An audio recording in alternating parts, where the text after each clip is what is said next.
बचपन से सुनी होगी कि बच्चे कई बार घर से दूर चले जाते हैं, बड़ों से दूर चले जाते हैं, और सुबह का भूला जब शाम को वापस आ जाए तो उसे भूला नहीं कहते। तो इस कर्मचारी संघ ने हमारे साथ वही किया है कि हम एचकेआरएन से लग के सब अपने अपने कार्य में व्यस्त थे, और कोई किसी यूनियन को नहीं मानता था, कोई किसी चीज़ों को नहीं मानता था, हम भी उनमें से ही हैं। तो इस संघ के जरिए इन्होंने हमें अपनाया है और हमें यहाँ बोलने का मौका दिया है, तो सबसे पहले इनको बहुत बहुत दिल की गहराइयों से धन्यवाद। और दूसरी बात, सब सारे साथियों ने, सभी विभाग के सदस्यों ने, सारे कर्मचारी संघ ने सरकार के बारे में तो बता दिया, लेकिन मैं अपने पंचायती राज विभाग के बारे में थोड़ी सी बात बताना चाहूँगा।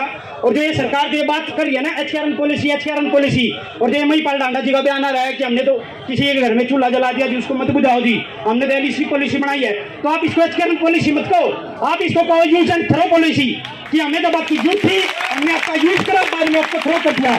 तो इससे ज़्यादा हमारे आप उम्मीद मत रखो। तो हम इनकी इस बात को मान लेंगे कि हमने इसी नीति से इन्होंने हमको लगाया था।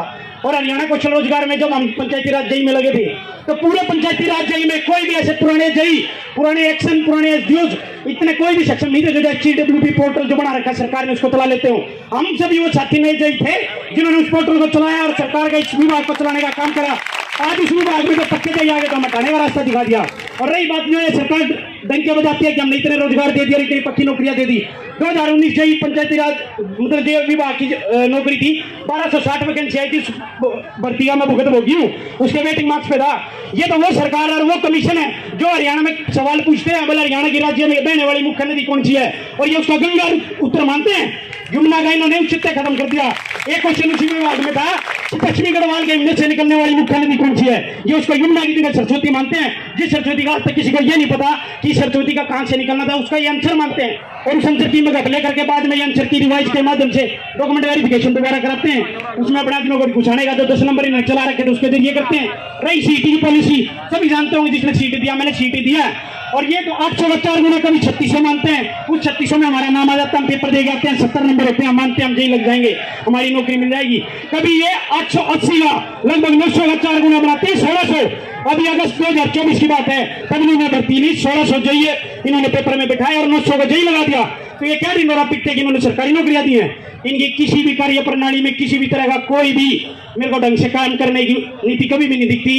और हमारा सबसे यही है, जितने भी हम एचकेआरएन के, ना मैं पंचायती राज का जई हूँ, ना आप टीईटी के हो, ना आप स्वास्थ्य विभाग के हो, हम सभी, मैं आप सभी से यही रिक्वेस्ट करूंगा कि हम तो जो इन्होंने यूज एंड थ्रो पॉलिसी के चुनने थे वो तो चुन लिए, अब हम सभी को समायोजित हो जाना चाहिए हरियाणा कर्मचारी संघ में, और उसी के साथ खुशी के बैनर के नीचे खड़े होकर बोलना चाहिए। तो अंतिम बात में यही छोटी सी बात क्या कहना चाहूंगा, सभी भूल जाओ हमारी क्या डेजिग्नेशन थी क्या नहीं। अरे इन्होंने तो उसका नहीं सोचा जिन्होंने कोरोना काल में अपनी सेवाएं दी, उसी दरमियान उनको हटा दिया, अब उनको हटा दिया, तो आप और हमारा तो बात ही क्या है। तो इस बैनर के नीचे रह के हम सबको एक हो जाना है, नाम एचकेआरएन है, हम नाम कुछ और है, हमारे हरियाणा कर्मचारी संघ के बच्चे हैं, उनके साथी हैं, जिस भी तरह से हमें मार्गदर्शन दिखाएंगे उस मार्गदर्शन पे हम चलेंगे।